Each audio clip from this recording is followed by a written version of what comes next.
ಬಾಮ ಪೂರ್ಣಿ, ನಾನು ನಿನಗೋಸ್ಕರನೇ ಕಾಯ್ತಾ ಇದ್ದೆ.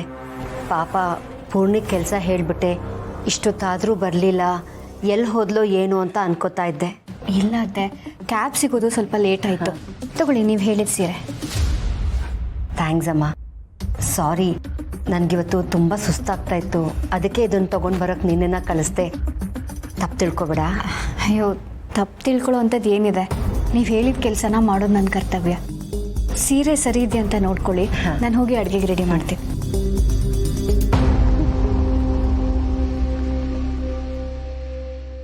ಪಾಪ ಪೂರ್ಣಿ ನೋಡಿದ್ರೆ ಅಯ್ಯೋ ಅನ್ಸುತ್ತೆ, ಆದರೆ ಅಯ್ಯೋ ಅಂದವ್ರಿಗೆ ಆಯಸ್ಸು ಕಮ್ಮಿ.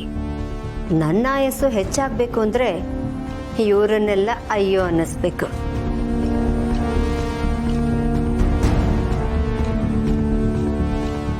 ಅತ್ತೆ, ಏನಿವತ್ತು ಮನೇಲಿ ಎಲ್ರಿಗೂ ಏನೇನೋ ಕಾರಣ ಹೇಳಿ ಆಚೆ ಕಳಿಸ್ತಿದ್ದೀರಲ್ಲ, ಏನು ವಿಷಯ?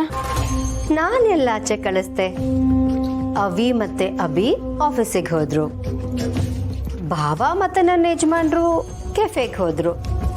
ಇನ್ನೀನು ಪಾರ್ಲರಿಗೆ ಹೋಗಬೇಕು ಅನ್ಕೊಂಡಿದ್ಯಲ್ಲ, ಅದಕ್ಕೆ ಇವತ್ತೇ ಹೋಗು ಅಂತ ಹೇಳಿದೆ.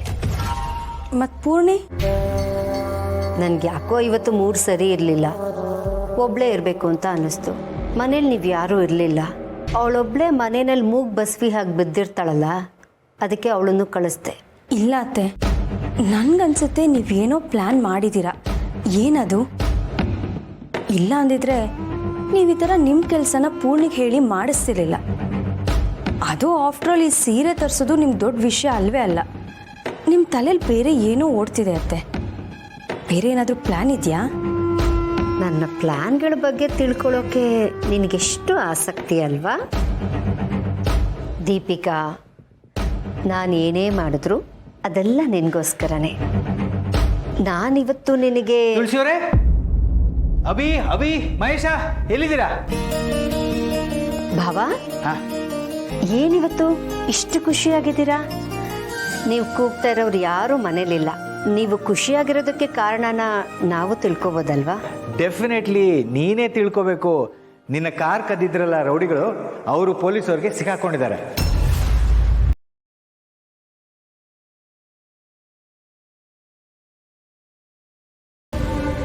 ಪೊಲೀಸ್ ಇನ್ಸ್ಪೆಕ್ಟರ್ ಕಾಲ್ ಮಾಡಿದ್ರು, ಎನ್ಕ್ವೈರಿ ನಡೆಸ್ತಾ ಇದ್ದಾರಂತೆ.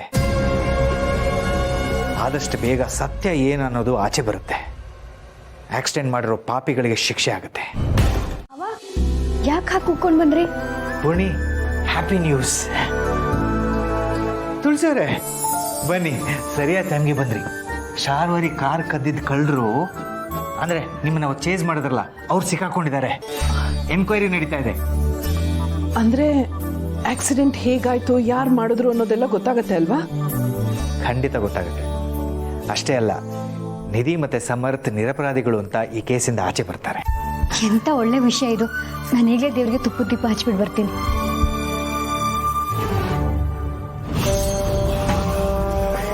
ಕಾರ್ ಕದ್ದವರು ಸಿಕ್ಕಾಕೊಂಡಿದ್ದಾರೆ ಅಂತ ಕೇಳಿ ಇವ್ರು ಯಾಕೆ ಇಷ್ಟೊಂದು ಗಾಬರಿ ಆಗಿದ್ದಾರೆ? ಏನೇ ಆಗಲಿ, ಈ ಆಕ್ಸಿಡೆಂಟ್ ಈ ವಿಷಯದಲ್ಲಿ ಮನೆಯವ್ರಿಗೆಲ್ಲರೂ ನೆಮ್ಮದಿ ಹಾಳಾಗಿತ್ತು. ಸದ್ಯ ಈಗ ಅಭಿಗೂ ಖುಷಿ ಆಗುತ್ತೆ.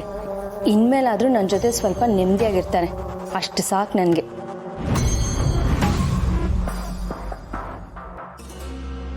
ನಾನು ಇದನ್ನ ಲಾಯರ್ಗೆ ತಿಳಿಸ್ಬೇಕು.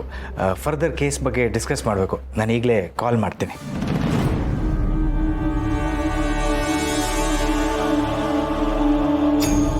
ಯಾಕೆ ಶಾರ್ವರಿ, ಭಯ ಆಗ್ತಾ ಇದೆಯಾ? ಕಾರ್ ಕದ್ದಿರೋ ರೌಡಿಗಳು ಸಿಕ್ಕಿದ್ರೆ ನಿನಗೆ ಯಾಕೆ ಭಯ ಆಗಬೇಕು ಶಾರ್ವರಿ? ಭಯನಾ? ನನಗ್ಯಾಕೆ ಭಯ ಆಗಬೇಕು?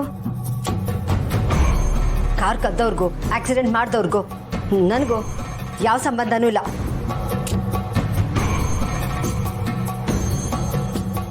ಆಕ್ಸಿಡೆಂಟ್ ಮಾಡಿದವ್ರು ಯಾರು, ಆಕ್ಸಿಡೆಂಟಲ್ಲಿ ಸತ್ತವ್ರು ಯಾರು? ಈ ಮಧ್ಯೆ ನಾನು ಭಯ ಪಡೋವಂಥದ್ದೇನಿದೆ? ಹಾಗಿದ್ರೆ ನಿನಗೆ ನಿಜವಾಗ್ಲೂ ಭಯ ಆಗ್ಲಿಲ್ವಾ ಶಾರ್ವರಿ? ಹೋಗ್ಲಿ ಬಿಡು, ಪಾಪ ಬೆವರ್ತಾ ಇದೆಯಾ, ಬೆವರು ಒರೆಸ್ಕೋ. ಕೈ ಕೂಡ ನಡುಗ್ತಾ ಇದೆ, ಸ್ವಲ್ಪ ಹೊತ್ತು ಕೂತ್ಕೊಂಡು ಸುಧಾರಿಸ್ಕೋ. ಇದೆಲ್ಲ ಅತಿ ಆಯ್ತು ತುಳಸಿ. ನಿನಗೂ ನಿನ್ನ ಮಾವಂಗೂ 24 ಗಂಟೆ ನಂದೇ ಯೋಚನೆ ಅಲ್ವಾ? ಇಲ್ಲ ಮಾಧವ್ರೆ, ನಾನು ಹುಷಾರಾಗೇ ಇದ್ದೀನಿ.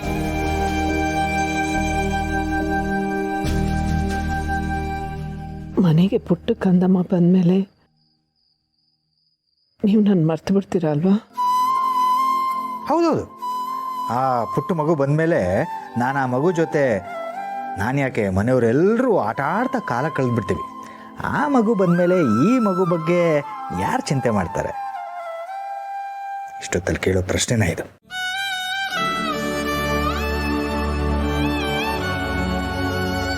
ಮನೆಯವರೆಲ್ಲರೂ ಖುಷಿಯಾಗಿರ್ಬೇಕು. ನೀವು ಚೆನ್ನಾಗಿದ್ರೆ ಮನೇಲಿ ಎಲ್ಲರೂ ಚೆನ್ನಾಗಿ ನೋಡ್ಕೋತೀರ. ನಿಮ್ಮ ಆರೋಗ್ಯದ ಬಗ್ಗೆ ಗಮನ ಕೊಡಿ.